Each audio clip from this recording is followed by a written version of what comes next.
There is enough evidence to show that we form opinions within seconds of meeting a stranger. First impressions serve a twofold purpose. Very quickly, they reveal to others something about us, but they also put them at ease and put our listeners at ease and take away the awkwardness so that they are comfortable interacting with us. First impressions are a very powerful blend of verbal and non-verbal tools. It could be a handshake in better times. It could be a warm greeting on a Zoom call. It is direct eye contact, and trust me, eye contact is the most underspoken about element of body language. In fact, I feel in our culture, we carry a lot of emotional baggage when it comes to eye contact because direct eye contact was never a part of Indian culture. If you look back 50, 60, 70 years ago, the lower caste couldn't look into the eyes of the upper caste. Luckily, all that's gone. But men couldn't look into the eyes of women. When you were growing up, you were told don't stare at grandparents, show respect by lowering your eyes. So, direct eye contact was never a part of our culture. Socially, you can do what you want. But I have a suggestion when you're interacting, whether it's with investors, your teammates, or anybody in the workplace, maintain direct eye contact. It says, I'm serious, I mean business, and I need to be taken seriously. So, direct eye contact is here to stay. It is also your posture. I'm firmly convinced that how people display their posture is a very good indication or a non-verbal communication tool of how people carry their life's experiences. So that also makes a difference. And finally, a little bit of small talk. It works as an icebreaker. It takes away the awkwardness, gives everybody the comfort to interact with you. Synchronize this with appropriate attire and you generate credibility instantly and display your ability to lead. Aspiring women leaders need to stay away from submissive and body compressing gestures. And let me list some of them. Rounding your shoulders, looking down frequently at your hands which are placed in the lap, slouching or slumping on the table, and making yourself small or acting invisible in any way. Therefore, first impressions are about the energy that you bring into the room when you walk into the room and how it changes the dynamic within the room. It's a volume of space that you physically take up when you're in the room and the space that you take up in people's minds once you have left the room. So it's important, it's critical, and it's an integral component. So physicality matters. Secondly, invest in a powerful, strong online presence. Understand it, we must all understand that we are the CEO of our own personal brand. Like all products and services which are marketed across the world, and I'm sure some of you have been in marketing departments as well, brands need visibility and brands need promotion. We e-meet people before we meet them. And based on what we see about them online, we decide to hire them, retain them, invest in them, or do business with them. In fact, there's a very interesting piece of data I would like to share. Even based on online presence, we decide to date them or marry them. So clearly, online presence has become very important. Today's leaders are aware that the internet revolution has caused almost a fishbowl existence and that their role puts them under constant observation and scrutiny.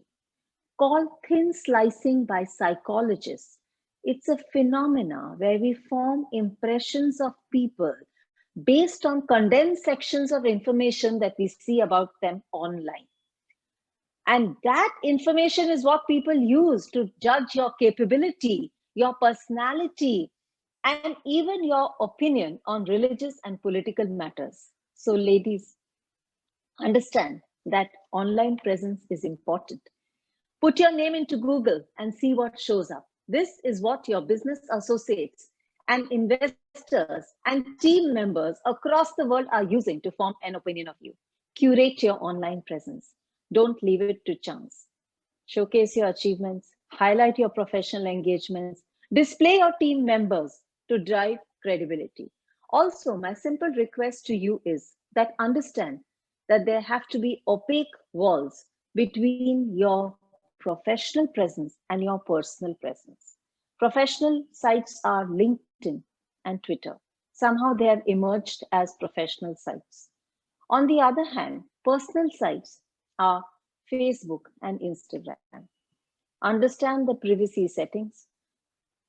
It's on the right hand corner. Most of us don't understand it. Click on the button and close your account to outsiders. You really don't need to have investors, professionals, people in your team, and your bosses, or anybody else who knows you in your professional life on Facebook or Instagram. On the other hand, you must have them on LinkedIn because that is a professional networking site. So it's important. Secondly, please have a credible LinkedIn presence. It's very interesting, but when we put people's name into Google, the first site that shows up about them is LinkedIn. Now, this is an open textbook exam. You can curate it yourself. So put a nice, credible photograph of yourself. Do put in all your education qualification. Make sure that you have at least 300 to 400 contacts, if not 500 plus. Because when I visit somebody's LinkedIn profile and they say they have only 32 contacts, what does it tell me about them? They are not networked. And that's important in today's world. So understand that it's important to curate your online presence. Put a couple of photographs of you, maybe at a public speaking event, maybe you on a podium, maybe you in a team building activity to show another dimension of you as an entrepreneur or a professional. Maybe you receiving an award. So send out invites to all your classmates, to your professors, to your mentors, to your coaches. Every entrepreneur, every professional, regardless of gender, definitely needs mentors. Even athletes ultimately need a coach to help them succeed. Bigger athletes have a battery of people who are their support function. Actors, musicians, they all have a ton of people who help them and support them in the journey. You and I may not be able to afford a ton of people, but the fact remains that you must definitely have a couple of mentors who are your well wishers, whom you look up to in life. And how do you get mentors? Many times people ask me, but how do I get a mentor? Be honest. There are a lot of people within your network that you admire, whose journey you admire. Could be men, could be women. So don't get gender biased on that. But write to them or call them up, preferably, and say that, I've always admired your professional journey. I've learned so much from you. I was just wondering if you will be my mentor. Of course, I won't disturb you too often, but once in a way, I would definitely chat with you at your convenience and discuss with you, my professional journey. Trust me, if you're honest and open about your intentions, there'll be a lot of people who will be happy to do that. Secondly, there'll be some people who will not be happy and may dodge it and say, yeah, sure, but not interact with you, or say, I'm sorry, but I don't have the time. Respect that. Sometimes I feel we get very emotional about a no. I think in our professional journey, we have to get a little thick skin. Don't take a no personally. Fear of rejection should not hold you back from writing to anybody that you think is going to help you in a journey. Yeah, you can't be aggressive, you can't be pushy, you have to respect the no, but don't hold yourself back. Sometimes I feel the fear of rejection holds us back from maximizing our potential or possible potential. So, curate your online presence.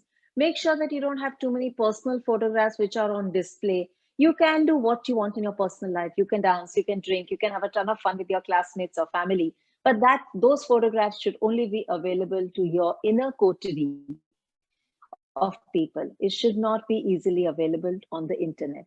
The sad part is that the internet has an elephant's memory. Once you post something, it's very difficult to erase. And once you're tagged, it's very difficult to go back and untag yourself because you're not going to be constantly certain. So, and curate your online presence. Invest in a powerful online presence. Get a mentor and write down 3 words that you want people to see or understand, or the words that you want people, which should flash in people's minds once they see your online presence. I'll give you an example. I always wanted to be a knowledge expert. So I wanted to showcase my knowledge. 2, I always wanted to be cutting edge. So I always share articles or write articles which are, which Indian workplaces or entrepreneurs are facing. And finally, I also wanted to be accessible. So I accept people's invites, I write to people, I engage in conversations online. I do a lot of social listening on Twitter, on LinkedIn, and I put forward my views. And I must tell you, I've learned so many things from students, from young professionals, from retired professionals. So I use it as a knowledge tool. So you too can curate your online presence. Write down 3 words that should flash in people's minds when they see your online presence. Do you want to be an expert? Do you want to be accessible? Do you want to be somebody that they can connect? Are you going to be a resource, or are you just going to be somebody who's a team player? You can choose your words, but don't leave it to chance.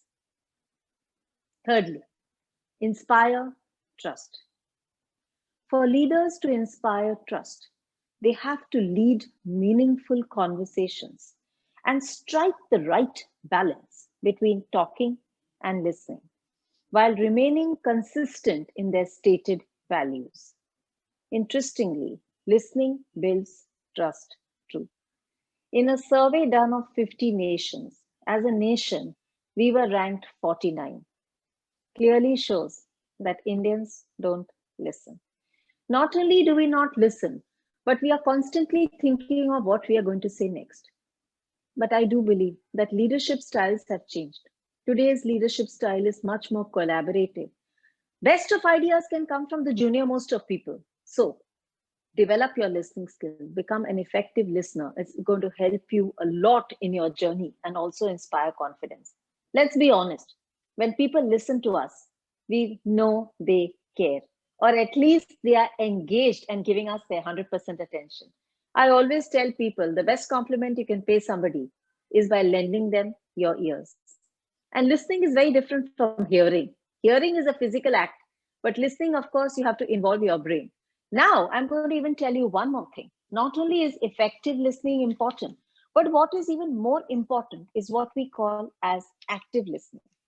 Many times we say something, but it's not synchronized with our body language. So you may have an investor who'll say, yeah, yeah, come and pick up the check, but he makes no eye contact with you. Are you going to get the check? Maybe not. You may have a very large client, who potential client who'll say, yeah, yeah, I'll sign the contract and give it to you tomorrow, but he does this during the conversation. Are you going to get the contract tomorrow? Maybe not. So, polish, develop, and hone your skills. Active listening is important for every professional and entrepreneur. Just ask yourself a question. Was the Were the words synchronized with the actions? Was the verbal message synchronized with the non-verbal message? If there's a disconnect, raise a red flag in your mind and just log it. You can't do anything about it, but at least there is a red flag. I'll give you a very famous example. You can go on YouTube and see it as well. When Mark Zuckerberg was called by the US Senate for data privacy breach, he was looking very good. He was wearing a business suit. He was not wearing his normal hoodies and track pants. He was wearing a very nice, sharp navy blue business suit, a very crisp white shirt, a silk tie, the same color as a Facebook logo. He looked showered, he looked gel. So his physical presence was perfect. When it came to verbal presence, he was very good as well. He had a battery of senior lawyers who had coached him on what to say. So he didn't falter even once. But he was not a trained actor. His body language was not synchronized with his words. Go to YouTube and see the video. He fidgets non-stop. He has beads of sweat on his brow, which he keeps trying to wipe with a tissue. Because he is scared, nervous, and fearful, he takes gulps of water. But the sad part is that gulps don't go down smoothly. You can literally see the lump of water going down his throat because his throat muscles are so constrained. Just watch it. The body language was not synchronized with the words. So, synchronize your body language with the words, and you never need to worry about authenticity. Aspiring women leaders and entrepreneurs frequently face barriers which holds them back. I've researched a lot. A common barrier is what we call as the imposter syndrome. The person's inability to believe that your success is maybe not deserved or has been not legitimately achieved as a result of your own hard work. So you don't believe in your own success. You feel you are in the right place at the right time. This is the barrier that female leaders makes them downplay sometimes their success. So you say, no, no, it's okay. I was just lucky. I don't know how it happened. Or even sometimes feel like a fraud. Okay. Even believing that, or sometimes you just say, I was plain lucky. I was just in the right place at the right time. We often let our self doubt impact our self confidence, which is obvious, and negatively impact our career. As per Hewlett Packard's 2014 internal research, women only apply for positions of funding when they feel they meet 100% of the requirements. Men, however, apply confidently when they meet just 60% of the requirement. So, ladies, own your success. Another barrier is the fear of projecting authority. The more powerful women feel, the more powerful we appear, the lower is our likability quotient. As women, we tend to care about others, what others think. So we want to be likable. Men don't care. They go ahead and achieve their success. So I think there are some changes, some understanding, some course correction, or even awareness building on this issue. The fourth tip I want to share with you is enhance your public speaking skills. Leaders have to persuade, leaders have to inspire, leaders have to motivate. And this shows that there's a direct link between leadership and communication. And then there's a direct link between communication and public speaking.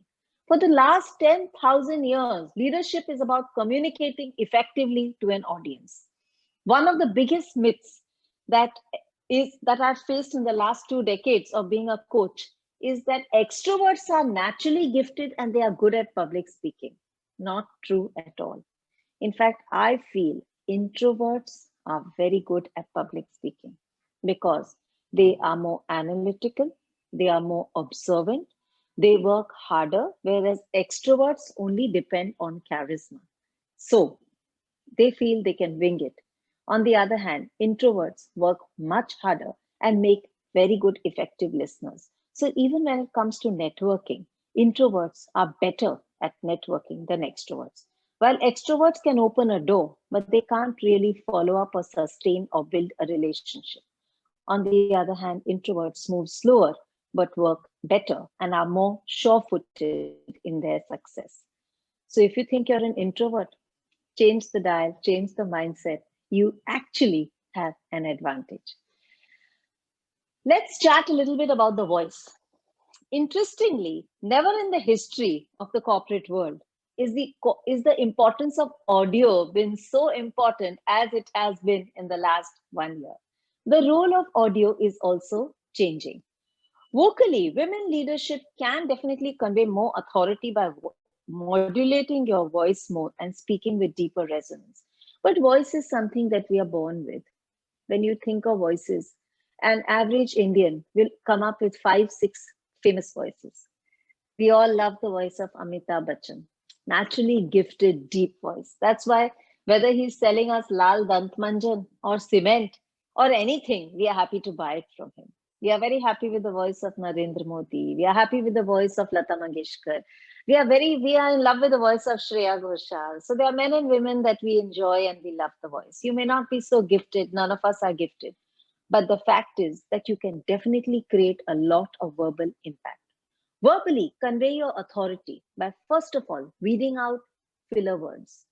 Many times we use a lot of filler words that take away from the crispness of the message. The 5 most common filler words used in India are number 1, actually, number 2, basically, number 3, technically speaking, number 4, you know, and number 5, a word that I completely hate, like. Peppering your conversation with 6 likes in it instantly takes away the crispness of the conversation. So I have a suggestion. Audio tape yourself next time you're making a presentation or on a Zoom call.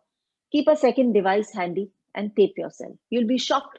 And I do the same. So it's not that because I make a living out of public speaking, I don't do it. Many times I have the same word that I keep repeating and it helps me weed out. So weed out a few filler words. It'll take away from the crispness and it'll add to the crispness of your conversation and take away from the juvenile messaging that you could be possibly sending out without being aware. Also, a lot of is not impactful. Finally, pepper your conversation with pauses.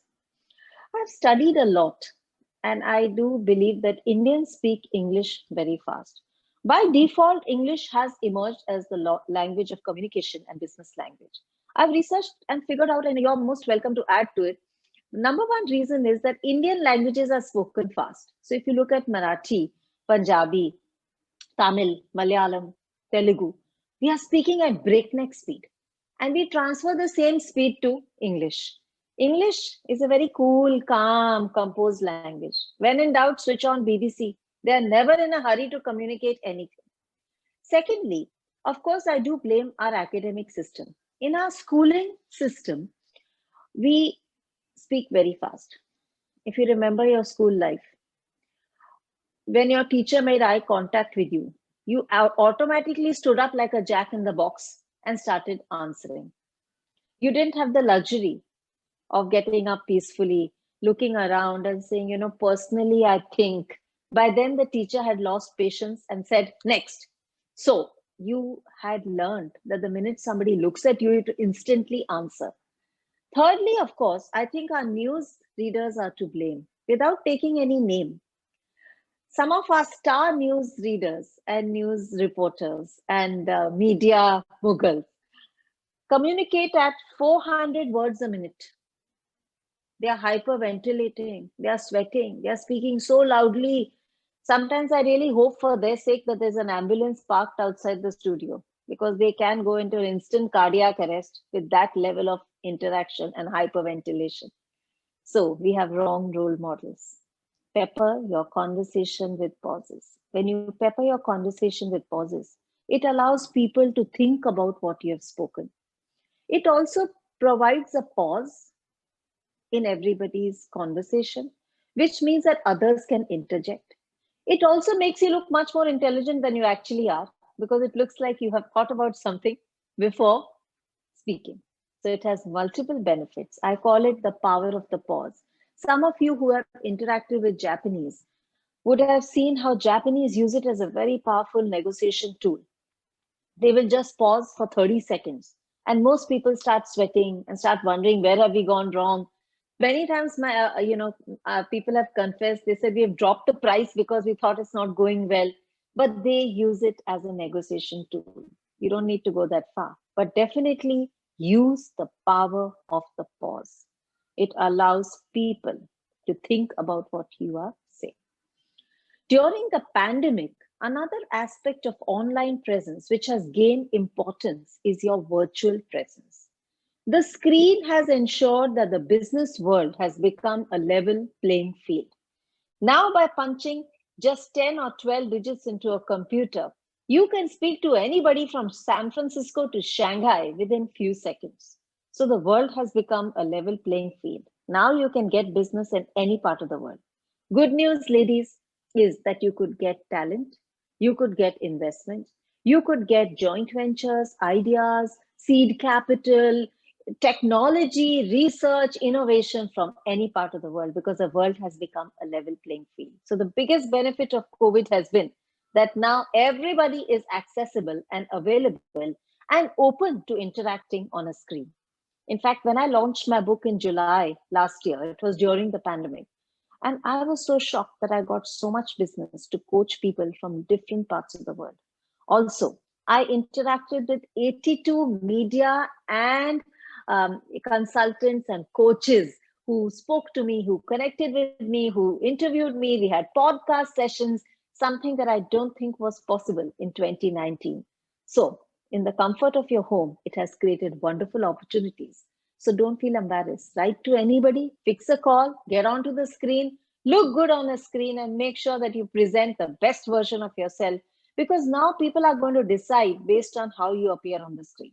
My simple request, focus on your virtual presence.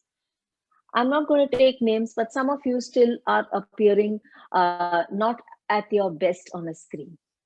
First of all, people should be able to see your shoulders on the screen. It's important. It inspires trust. Secondly, you should take up about 60 to 70% of the space on the screen. Don't focus on body parts. Sometimes people have the screen which is so low over here that you're looking up into people's nostrils. And I always keep thinking, which part of the body is this on display, right? So make sure that you are seeing your beautiful full face. Secondly, invest in little bit lighting because your face should be lit up. That way, micro expressions, simple expressions that go past your face, whether you're happy, sad, your eyes, there's so much more. Your smile, your embarrassment, if you're looking away or looking into the screen, can all be visible. And that really gives it a very real effect. That way, people feel you're sitting across the table when doing business with them. So make a few investments. Brands also need investments, right? Coca-Cola has been the #1 cola for the last 100 years. Yet they continue to spend billions of dollars every year because they do appreciate that brands need investments.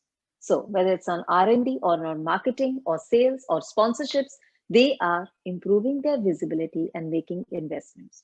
View yourself as a brand. Make a few investments, whether it is in clothes, don't feel guilty, or it's in a good screen, no problem. Great camera, good Wi-Fi.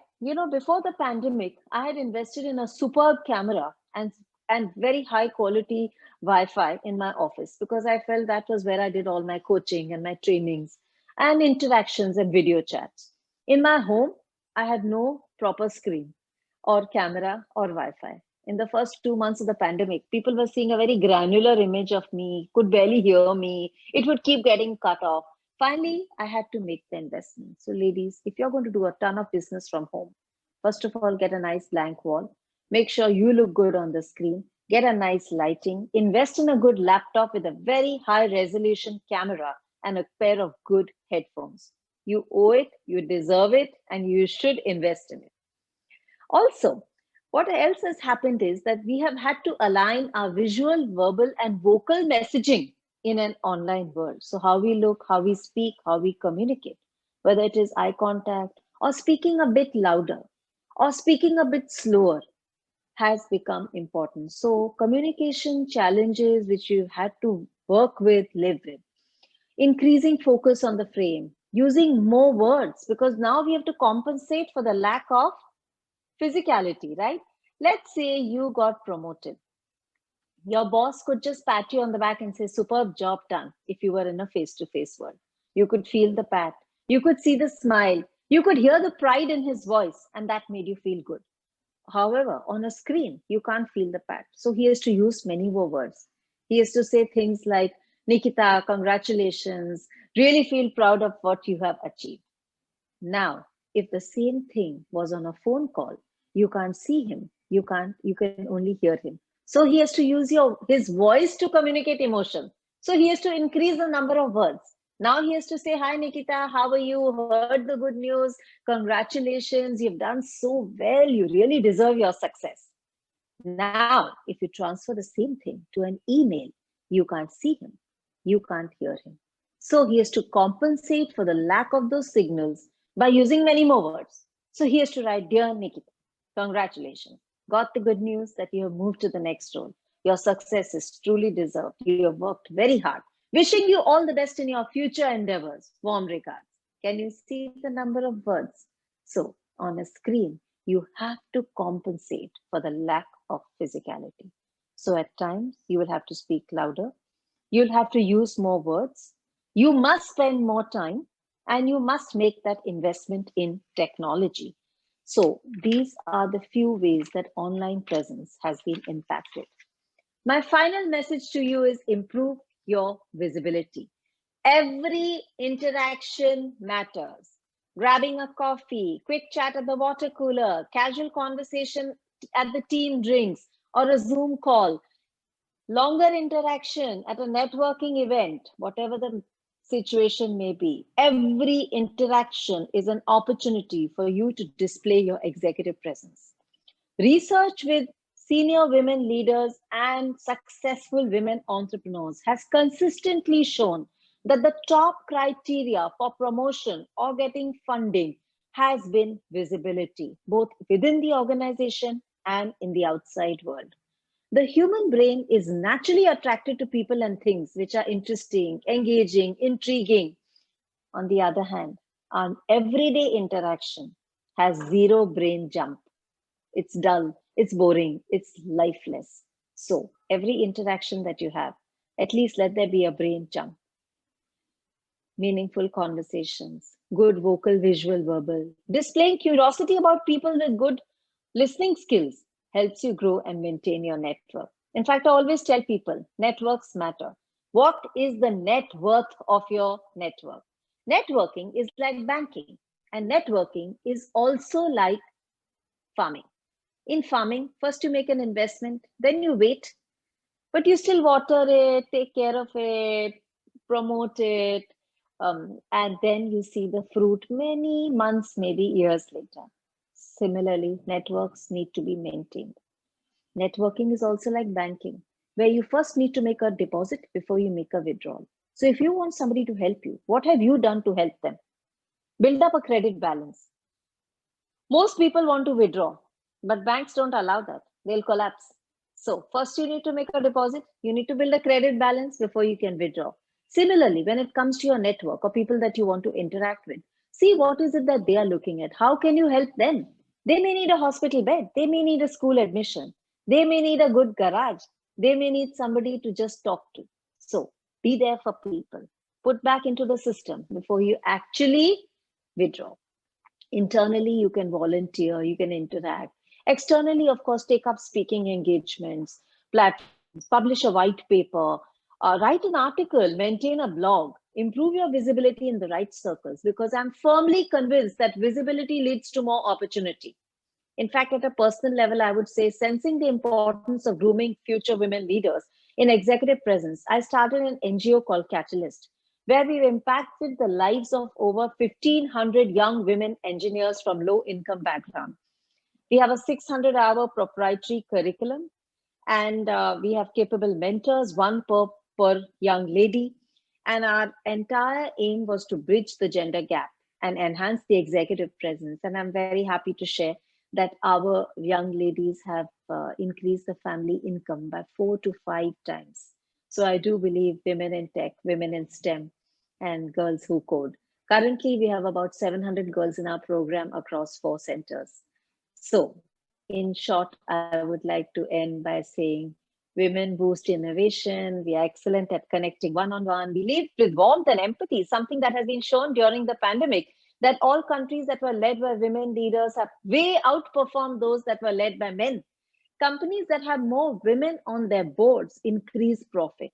In fact, the presence of even a single woman director in a boardroom full of men changes the quality of the governance and ethics. We have to support women in our journey. So women, seize every opportunity, and let's hashtag women supporting women. So on that note, you've been a wonderful audience. I would love to answer any questions, any stories, any interactions that you have. Thank you. Please, unmute yourself, and if you have any questions or any feedback, I would love to hear from you. I would like to share something and also like to understand if that works in the Indian scenario. So I've worked in the Caribbean and mostly worked for the CALA region, which is the Caribbean and the Latin America was the market. And I have met this excellent director of sales. She was basically dealing with the transient side of the business, right, which is more to do with the travel agents, and that brings the transient business to the hotel. And she has built so much of this virtual presence that eventually there were no professional and personal lines there. So she used her personal profiles to also connect with the travel agents and a lot of mediators, that lead to the business eventually.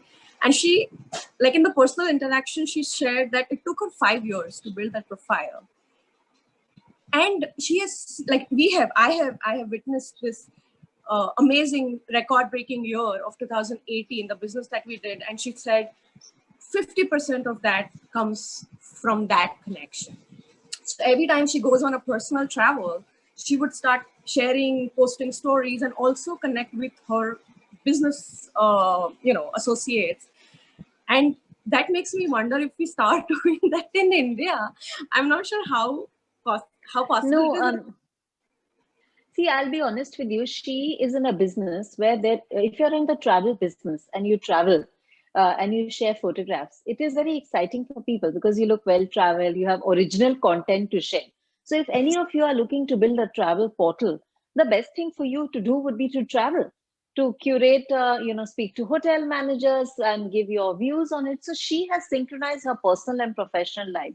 It's like saying an actor or an actress or a musician. So, if you are the brand and it is in the creative field, you can synchronize your personal and professional life.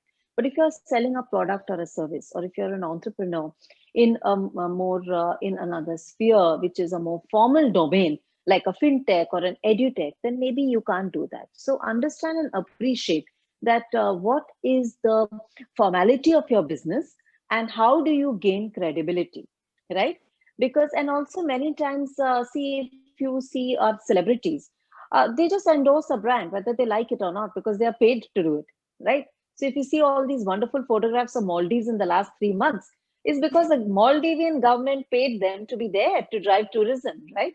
So for them it works. So understand where is your space and what is the expectation from your business, and based on that you can curate your online presence. I'm very happy it worked for this lady because she understood the essence of her business.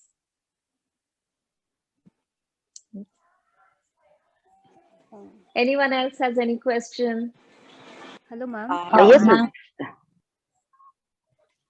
Yes. Yes, I Yes. can hear you. Yes, Shweta. Yeah.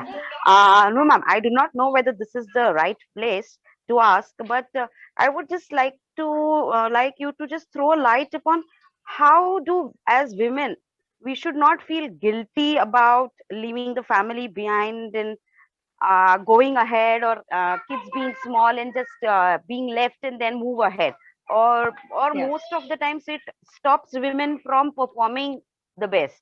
So how Yeah. should we manage this? Let's be honest. We are, as I've shown, when I've interacted with the young women leaders from the NGO, they didn't have choices, but many of us actually have choices. And we are very blessed and lucky that we have a supportive family, we have education, we have resources that we can make the choice of work, not work. And I have an awful lot of respect for women who work, don't work, because it's a choice that they have made.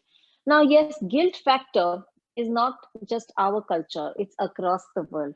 So many women leaders have shared, including Indra Nooyi, who categorically said that you can't have it all at the same time, but you can have it all at different times. So, yes, there is a lot of guilt.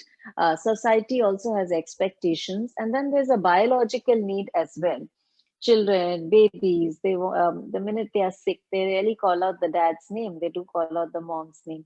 So I think we need to support young women leaders, build a network around you, have open conversations with young children when you have that, you need to step out. You also have dreams. And sometimes just taking a slower track initially. Because let me share with you my journey. I have grown up daughters, and I could understand the level of frustration in your 20s and 30s when you have young kids, 5-year-olds, 8-year-olds. And I went on a little slower track. And the minute my kids were a little older, then I picked up the pace again. So all I can tell you is that life is not a 100-meter dash. In fact, the life of an entrepreneur is like a marathon. It's a 42-kilometer race. So you have to keep the energy going. And if you study the run of a marathoner, while they do it in 2.5 hours and 3 hours, a 42-kilometer race. But in some patches they are faster, and in some patches they are slower. But the fact is that they just keep going, they don't stop. So don't feel guilty. You will have to balance your personal and professional life. And at times, children need you, homes need you, old parents need you, in laws need you. So I think the role of a woman is much more multifaceted and has various elements compared to a man's role. And men, I think, are not even capable of performing those multiple roles. So don't feel guilty, just keep going. At times you will have to vary the pace and you will have to adjust to the circumstances, and each of us, there's magic in everyone and everybody's life is different.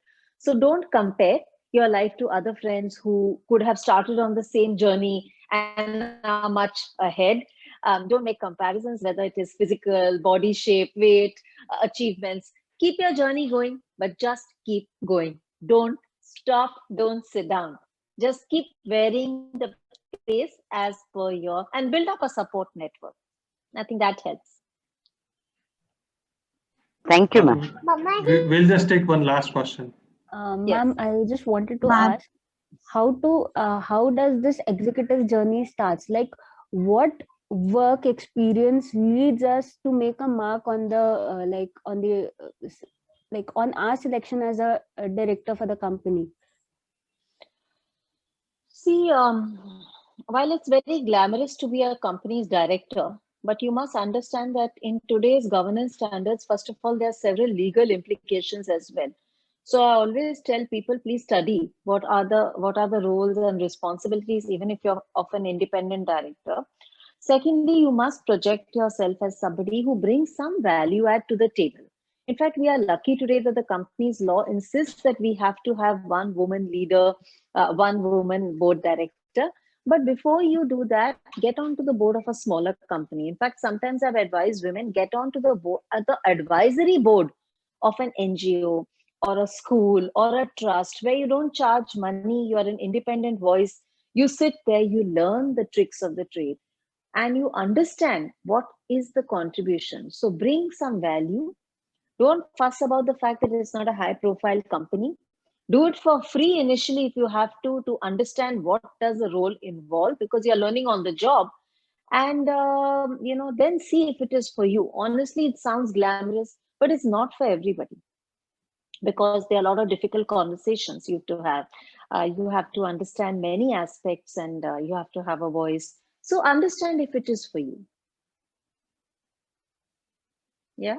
So study, learn, do a directorship program if you have to. There are a couple of big organizations, HR consulting firms, who have a 2-day, 3-day certification where they actually explain to you what is the role of a director. They get a lawyer in, they get a few retired directors in, they get voices of governance in. So do the program if you have to understand the full Okay. implications. Okay, Yeah. ma'am. Which program would you recommend? Is there any You can write to me, send me, Okay. I will send you the links to couple Okay, okay, that ma'am. I Thank you. recommend. Okay, Thank you, ma'am. sure. Send me a LinkedIn question. Yes. Okay. Yeah. So I think we are done, sir. Are we? He had said one last question, but if he's not here and there is one more last question, we can take that as well. Ma'am, Neha Yes. here.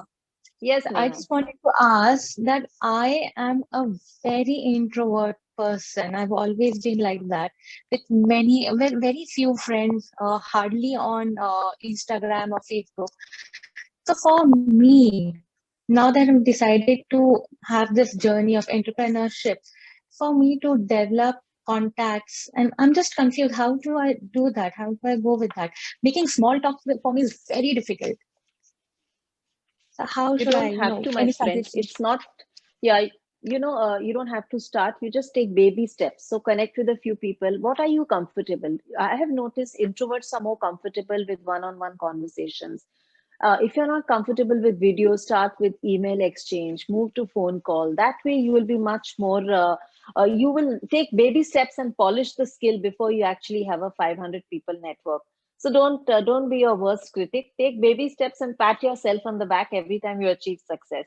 In my latest bestseller, I have written a full sub-chapter on pitching to entrepreneurs. So in case some of you feel that you need to pitch to entrepreneurs, a few angel investors have also given comments, and you can pick that up and learn from that. So on that note, I think I need to stop. I think we are going over the time. I'm very happy to chat with you, but we'll be in touch. Do send me a LinkedIn invite. Do follow me on Twitter. You can send a direct message to me. And of course, my website, in case you have a question. I would be very happy to help you in your journey. And wishing you all the best, and thank you.